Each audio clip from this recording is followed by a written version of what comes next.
What's up, guys? It's John here. I got Scott back. Scott, what are we doing today? Well, we're gonna try and do your grandfather, my father's ribs. Yep. That's a tall order because he was the king of the ribs. We should have paid attention more. We really should have paid more attention to time and temperature, but it's not rocket science. Yep. It's not rocket appliances.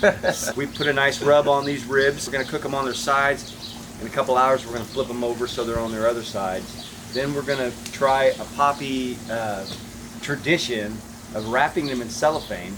Okay. And then wrapping those in foil and finishing them off for the last hour like that. And that's really gonna in the juices, hold in that moisture and really kind of get it. What are we doing? Like, what rub are we using? What barbecue sauce are we putting on it? Kind of a spicy rub that we put on. Not too bad. It should be okay. Okay. But it's your basic stuff, you know, your basic rub ingredients. Okay. With the little heat. Nice. Barbecue sauce. What are we doing for that? Like, Okay, so yes, so while I'm going to do my radio show, you're going to go to the grocery and we're going to get some apple juice, and we're going to get a nice molasses-based barbecue sauce. Okay. And we'll mix that together, and we'll just start basting this. Okay. We're going to probably smoke in these ribs for 3 to 4 hours. All right. Well, if you guys enjoy videos like this, please feel free to like and subscribe. But otherwise, we're going to get right into the video. So let's do it. We want to start by putting our coals into a chimney and lighting them up. Then spread them along the entire bottom, put the grate in place, and clean it off. We want to get this up to about 250 to 270 Fahrenheit so these guys can go low and slow. Let's talk ribs. We have 3 St. Louis ribs of awesomeness. Before we rub these, there is a thin film of membrane on the rib section that you'll want to tear off. Just work the end with a sharp knife, and once you have a good hand on it, it will easily peel back. Now it's time to place the rub on, and you want to be very generous with both sides. Don't be afraid to rub it in.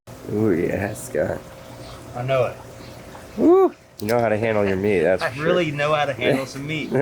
I'm not bragging about it. We lather it, rub it in. Oh, these are just beautiful slabs. Now, this is kind of weird for me since I'm a vegetarian. I don't eat meat.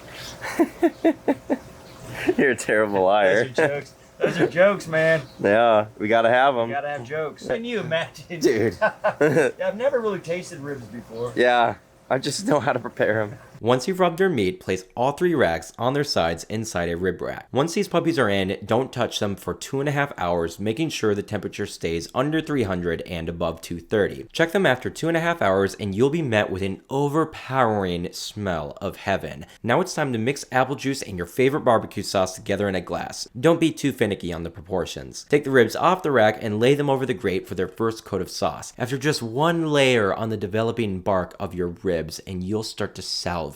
Trust me. Make sure to drench all areas before closing the smoker for another 10 minutes. Then flip your ribs and brush the other side. You'll repeat this process a couple of times to get a nice coat. Now comes Poppy's secret, wrapping these in plastic wrap and foil. This allows your juices to stay inside and soften up the exterior bark, and trust me, it is worth it to do this. Once the ribs have laid on the grill for another 30 minutes, take them off to unwrap.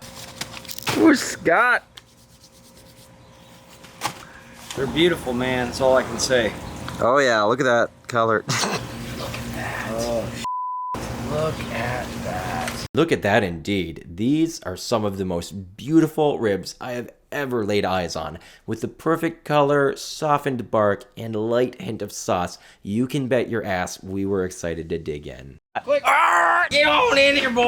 What time did we start? We started at 7? 7 this morning we started the fire. And it is 2:20. I ripped this off a second ago because I couldn't wait, guys. Oh, yeah. You might have done so they cook a little more? No. Dude, this is amazing. No, that's perfect. Oh my god. Oh. Scott, what do you think? I think I could have cooked a little more. Dude, I don't know what you're talking about. Just off the bone. I think that Papa would definitely be impressed. You think? I think he'd like this. this. I think he'd like it. I think The taste is definitely there. Oh, the taste is The taste definitely. is f***ing there. Fall off the bone is almost there. I mean, obviously it's not like Papa's, but This was a guesswork. This was.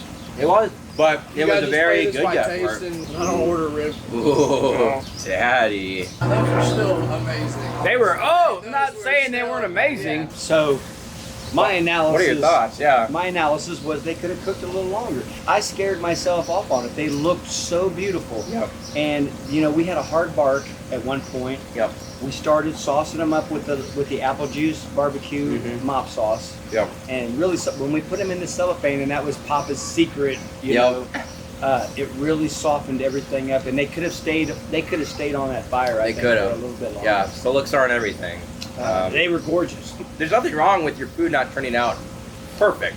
We're not saying it wasn't amazing. Well, and we said from the get-go that we were experimenting. Yep, because we both didn't bake.